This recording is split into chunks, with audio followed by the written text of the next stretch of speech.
bampaye akanya keza kugira ngo natwe abavyeyi tugire ico tuvuga. Ubwa mbere na mbere nta kindi twovuga atari ukengurukira Imana mushobora vyose, yoyo yaturungikiye mutima mweranda akaza kwimenyesha muri twebwe. None iyo Mana nagira nsabe tubanze tuyikomera amashi mu kwikengurukira.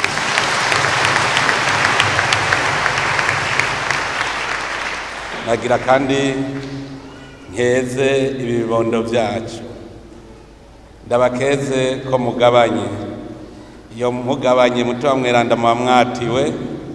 None rero ubwa mbere ntukubakeza kuko turabibuka mukiri utwana dutoyi mubatizwa, turabibuka muronka urusangi rwa mbere, none uno munsi muratiwe. Ubu namwe nimugiye kutwigisha ijambo ry'Imana. None rero muri iyo nzira nshasha, urwo rugendo rushasha mutanguye, turabifurije kuroranirwa, muze mugoye mufise mutima mweranda agendane namwe. Si twe tuzobakebura gusa, ahubwo namwe mugiye kuza muradukebura, dukeburana twese, kuko uwurose mutima mweranda abavuye mu bwana.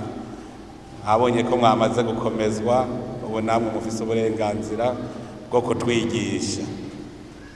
Nagira kandi nkeze abavyeyi barezi, baba abavyeyi umutima canke abavyeyi b'amaraso, kuko aha muraramuye, naho igikorwa kibandanya, igikorwa c'ubuvyeyi kirabandanya, naho buri umutama ngo mukeneye umuvyeyi.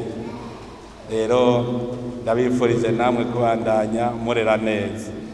Nkengurukire cane kandi nongera nkeza iyi paruwase yaturereye abana mu Bukristu, none ikaba nayo nyene iramuye. Dukengurukire n'abigisha bigishije aba bana, abagumye babakurikirana, kuko namwe murashitse kwihangira mwari mwihaye, ahubwo nagomba nsabe tubakomera amashi.